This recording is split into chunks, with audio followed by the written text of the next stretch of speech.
नमस्कार। आइए सुनते हैं गीता तत्व चिंतन का अगला अंक, मोह की प्रतिक्रिया। स्वामी आत्मानंद जी के प्रवचनों पर आधारित इस श्रृंखला का इससे पहला अंक, अर्जुन का मोह, हम प्रस्तुत कर चुके हैं। आशा है आपने सुना होगा।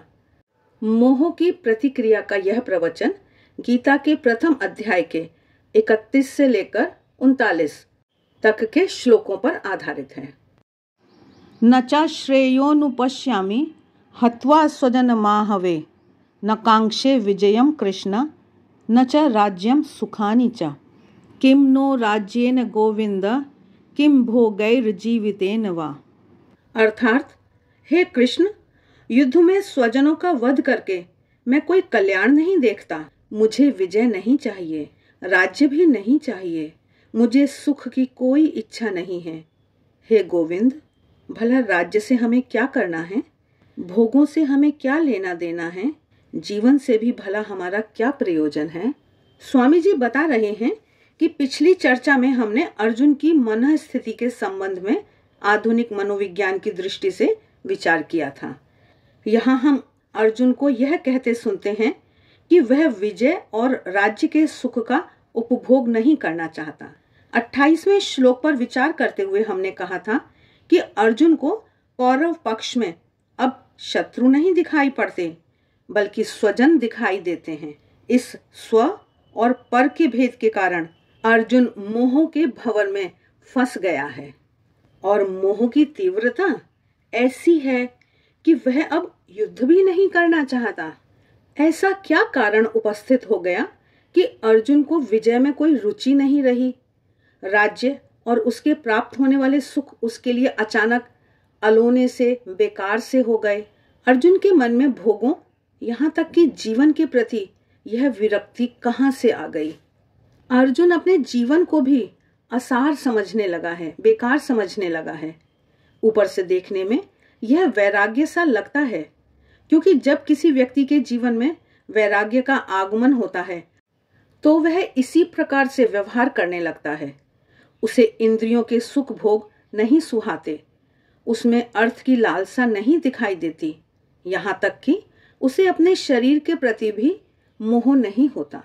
यह वैराग्य मनुष्य के जीवन में दो रास्तों से आता है।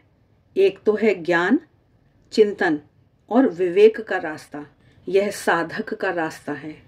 साधना करते करते जब ज्ञान और चिंतन परिपक्व होता है तथा विवेक सुदृढ़ बनता है, तब वैराग्य का भाव जीवन में उपस्थित होता है।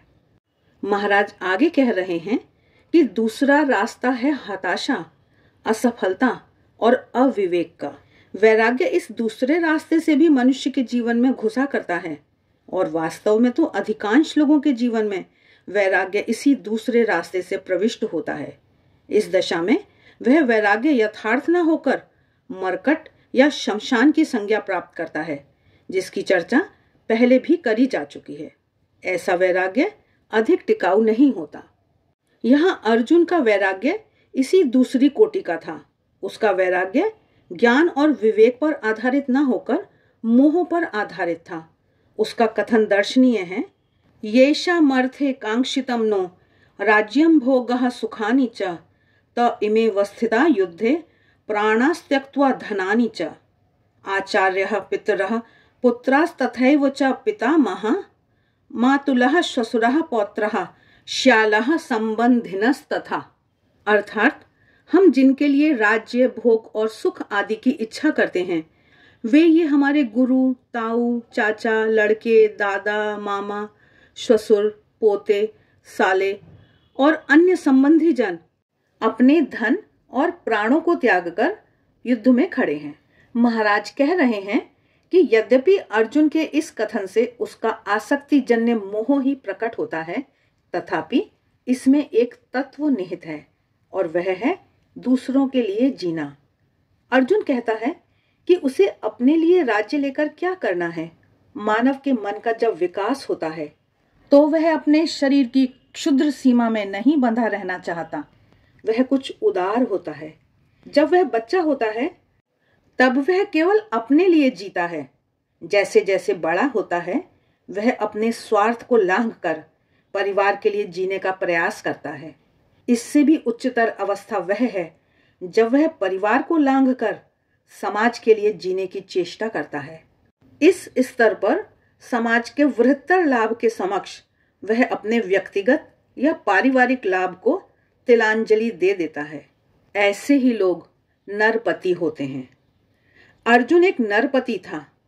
नृपति होने के नाते उसे प्रजा के, समाज के स्वार्थ को बड़ा बनाना था। वह न्याय की रक्षा के लिए कौरवों से युद्ध करने को विवश होता है। यदि वह कौरवों के अन्याय का प्रतिकार न करे तो अपने राजोचित कर्तव्य से विमुख होता है, पर युद्धभूमि में अपनी आंखों से अपने निकट संबंधियों को मृत्यु के लिए तैयार खड़े देख उसके अवचेतन मन में दबे आसक्ति के संस्कार इस तीव्रता से उभर आते हैं कि वह कह उठता है, एतान्न हन्तुमिच्छामि घ्नतोपि मधुसूदना अपि त्रैलोक्य राज्यस्य हेतुः किं नु मही कृते। हे मधुसूदन, मैं इन संबंधियों के द्वारा मारा जाकर भी त्रिलोकी का राज्य पाने के लिए भी इन्हें मारना नहीं चाहता, फिर इस पृथ्वी के लिए क्या बात। अर्जुन अपने प्रतिपक्ष के स्वजनों से मारा जाना पसंद करता है, परंतु उन पर हथियार उठाना उचित नहीं समझता। जब त्रिलोकी के राज्य की उसके सामने कोई कीमत नहीं, तो धरती के राज्य की भला उसे क्या परवाह है।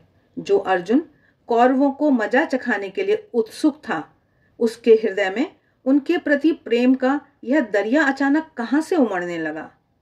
महाराज आगे बता रहे हैं कि दो स्थितियां हो सकती हैं। या तो अर्जुन होश में है और सचमुच उसके मन में सांसारिक सुख भोगों के प्रति उदासीनता आ गई है, या फिर वह एक प्रकार की बेहोशी की अवस्था में है, जब उसे स्वयं ही नहीं मालूम कि वह क्या बोल रहा है। इन दोनों स्थितियों में से वह कौन सी स्थिति में है, इसका निर्णय अगला श्लोक देता है। यहाँ पर श्री कृष्ण के लिए गोविंद और मधुसूदन इन दो नामों का प्रयोग हुआ है। पहले नाम के संदर्भ में महाभारत में वर्णन आता है कि देवाधिदेव इंद्र ने भूतल पर जाकर जब श्री कृष्ण को गोवर्धन धारण किए देखा, तब उन्हें बड़ी प्रसन्नता हुई। उन्होंने श्री कृष्ण को गोविंद नाम देकर उनका गवेंद्र पद पर अभिषेक किया। इस प्रकार गोवर्धन धारण करके गौओं तथा ब्रजवासियों की रक्षा करने के कारण उनका नाम गोविंद हुआ, तथा मधु नामक दैत्य का वध करने के कारण वे मधुसूदन नाम से परिचित हुए। निहत्य धार्त्र राष्ट्रान्नः का प्रीति स्यात् जनार्दन पापमेवा श्रयेदस्मान् हत्वैतान् आततायिनः।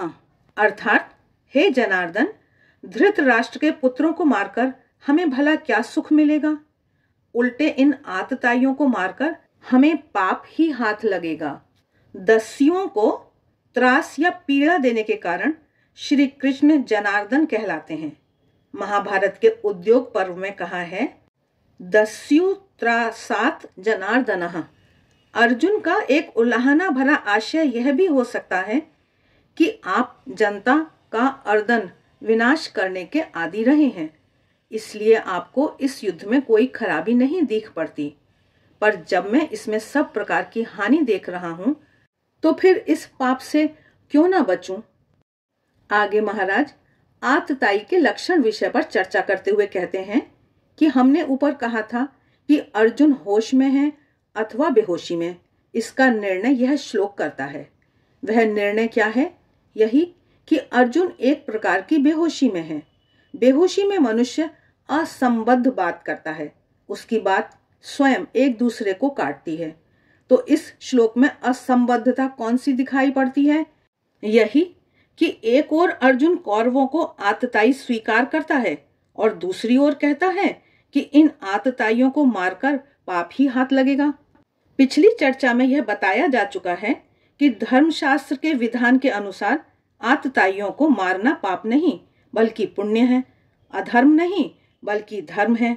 मनुस्मृति में भी इसका वर्णन है कि भले वह गुरु हो, एक बालक हो या वृद्ध, ब्राह्मण हो अथवा बहुपाठी विद्वान, लेकिन यदि वह आतताई के रूप में आता है तो बिना किसी हिचक के उसका वध कर देना चाहिए। यदि कोई पूछे कि आतताई के लक्षण क्या हैं, तो वशिष्ठ स्मृति उत्तर देते हुए कहती है, आग लगाने वाला, जहर देने वाला, हाथ में शस्त्र लेकर मारने आने वाला, धन लूट लेने वाला, जमीन पर जबरदस्ती कब्जा कर लेने वाला तथा पत्नी का अपहरण करने वाला, ऐसे 6 प्रकार के आतताई होते हैं। अर्जुन कौरवों को आतताई मानता है।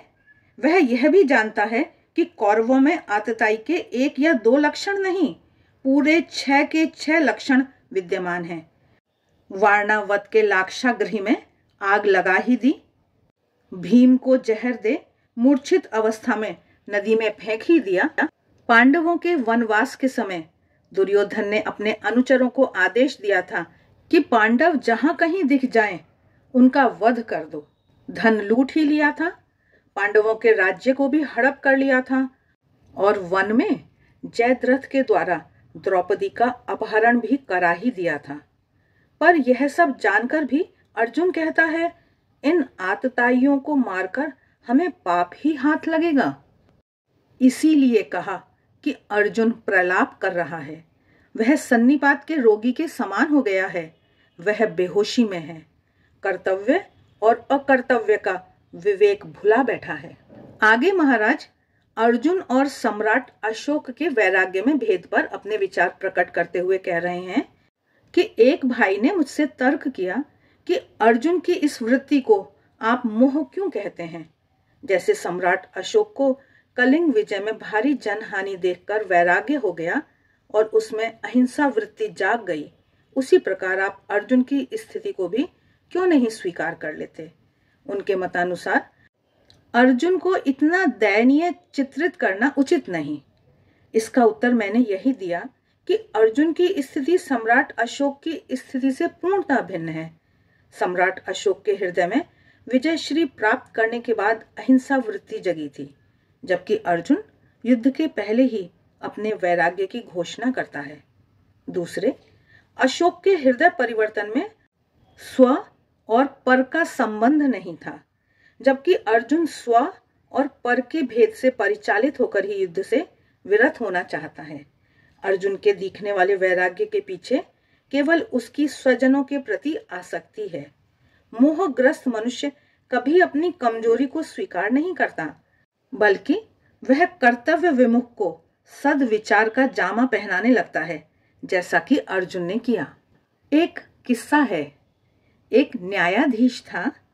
उसने जाने कितने अपराधियों को फांसी की सजा दी थी, किंतु एक दिन जब उसी का लड़का हत्या के अपराध में उसी की अदालत में पेश किया गया तो न्यायाधीश का स्वर बदल गया। वह दलीलें देने लगा कि फांसी की सजा अमानवीय है, मनुष्य को ऐसी कठोर सजा देना शोभा नहीं देता, इससे अपराधी की सुधरने की आशा नष्ट हो जाती है। खून करने वाले ने भावना और आवेश में, जोश और उत्तेजना में खून कर डाला, परंतु उनकी आंखों पर से खून का जुनून उतर जाने पर उस व्यक्ति को संजीदगी के साथ फांसी के तख्ते पर चढ़ाकर मार डालना मानवता के लिए बड़ी लज्जा की बात है, बड़ा कलंक है, आदि आदि।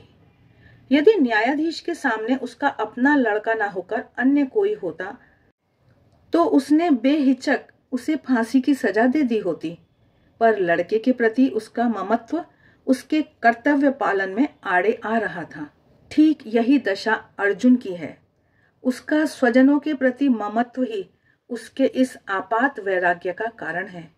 उसने अपनी आंखों पर अविवेक का चश्मा चढ़ा लिया है, तभी तो आतताइयों के हनन में वह पाप देखता है। कहता है, तस्मान नारहा वयम हंतुम धार्तृ राष्ट्रान स्वबांधवान स्वजनम ही कथम हत्वा सुखिनः श्याम माधव। अर्थात, अतएव हे माधव, अपने कुटुंबी धृतराष्ट्र पुत्रों को मारना हमें उचित नहीं है, क्योंकि अपने स्वजनों को मारकर हम कैसे सुखी होंगे। यद्यप्येते न पश्यन्ति लोभोपहत चेतसः कुलक्षय कृतं दोषम मित्र दोहे च पातकम।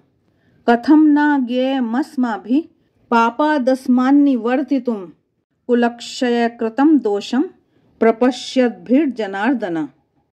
अर्थात भले ही लोभ से बुद्धि भ्रष्ट हुए ये कौरवगण कुल के नाश से उत्पन्न होने वाले दोष को तथा मित्रों से द्रोह करने के फलस्वरूप उपजने वाले पाप को नहीं देख रहे हैं, तो भी हे जनार्दन, कुलक्षय से होने वाले दोष को अच्छी तरह से जानने वाले हम लोगों को इस पाप से बचने का उपाय क्यों नहीं खोजना चाहिए। अर्जुन का यह तर्क उपर्युक्त न्यायाधीश के तर्क के समान है। यदि पारिपार्श्विक घटनाओं को विचार के दायरे में न लिया जाए तो न्यायाधीश का तर्क सही जचता है, पर जब हम देखते हैं कि न्यायाधीश का सारा विचार अपने अपराधी लड़के को केंद्रित करके है और यह कि उसकी युक्ति अपने लड़के के प्रति आसक्ति से प्रभावित है, तो फिर उसके तर्क में हमारी आस्था नहीं रह जाती। अर्जुन ने कुलक्षय की जो बात कही और जब उससे उत्पन्न दोषों को वह जो गिनाने जा रहा है, वे सब के सब सिद्धांत की दृष्टि से तो सही हैं, पर जब इस सब के पीछे हम उसकी मानसिकता को देखते हैं तो यही सारी बातें गलत हो जाती हैं। आगे महाराज संसार को देखने के दो तरीके विषय पर अपने विचार प्रस्तुत करते हुए कह रहे हैं कि संसार को देखने के दो तरीके हैं। एक तो वह जिसे हम आत्मनिष्ठ सब्जेक्टिव दृष्टिकोण कहते हैं और दूसरा पदार्थनिष्ठ ऑब्जेक्टिव दृष्टिकोण कहलाता है। पदार्थ के अपने कुछ विशिष्ट गुण होते हैं जो उस पदार्थ के संदर्भ में तो अपरिवर्तनशील हैं, पर व्यक्ति भेद से उनके महत्व और उपादेयता में भिन्नता हुआ करती है। उदाहरण के तौर पर हम सोने के एक टुकड़ा लें। सोने की दृष्टि से सोने के जो गुण हैं वे परिवर्तित नहीं होते, पर विभिन्न व्यक्ति उस सोने के टुकड़े को अलग अलग दृष्टिकोण से देखेंगे। कोई उसमें हार देखेगा तो कोई कंगन। जिसे कर्णफूल बनाने की इच्छा होगी वह उस सोने के टुकड़े में कर्णफूल देखेगा। इस प्रकार सोने के साथ रागात्मक संबंध में व्यक्ति भेद से भिन्नता हो जाती है। यदि ये रागात्मक संबंध हटा दिए जाएं तो व्यक्ति निरपेक्ष दृष्टि से सोने को देखने में समर्थ होगा। उसे सोना सोना ही दिखाई देगा। हम अपनी इस बात को थोड़ा और स्पष्ट करें। कल्पना करें कि एक व्यक्ति जरूरत में पड़कर अपना सोने का गहना बेचने के लिए दुकान पर गया है। इस व्यक्ति के लिए भले ही गहने का रूप सत्य हो, पर दुकानदार के लिए तो सोना ही सत्य है। वह रूप की तनिक परवाह नहीं करता। अगर गहना हाथ से छूटकर नीचे गिर जाए तो बेचने वाला लपक कर उसे उठा लेगा और देखेगा कि कहीं वह टूट तो नहीं गया। दुकानदार अविचलित रहता है। गहने के टूटने से उसका कोई प्रयोजन नहीं। गहना साबुत हो तो भी उसकी दृष्टि में उतनी ही कीमत है जितनी कि उसके टूट जाने पर। एक और उदाहरण लेते हैं। हमारा कोई स्वजन काल कवलित हो गया और हम उसका दाह संस्कार करने शमशान गए। वहां चिता सजाई और मृत देह को उस पर लिटा दिया, फिर आग लगा दी। बीच में हम देखते हैं कि मृत देह का एक अंग आग के बाहर आ गया है। कोई व्यक्ति लकड़ी लेकर उस अंग को आग में ठेलता है और हम कह उठते हैं, अरे जरा धीरे ठेलो। अचानक यह उद्गार कैसे निकला? अंग तो मुर्दे का है, मुर्दा है। पदार्थनिष्ठ दृष्टि से देखें तो उसे जोर से ठेलें या धीरे से, इससे कोई अंतर नहीं पड़ता। किंतु जब हम आत्मनिष्ठ दृष्टि से देखते हैं तो मुर्दे से हमारा संबंध जुड़ जाता है और हम उसके अंग को जोर से ठेला जाना नहीं देख सकते। हमारा सारा मोह तब शुरू होता है जब परिस्थितियों को उनके वास्तविक स्वरूप में न देखकर हम उनके साथ अपना रागात्मक संबंध जोड़ लेते हैं। इससे व्यक्ति निरपेक्ष नहीं रह जाता और इसीलिए जीवन की सारी भूल हुआ करती हैं।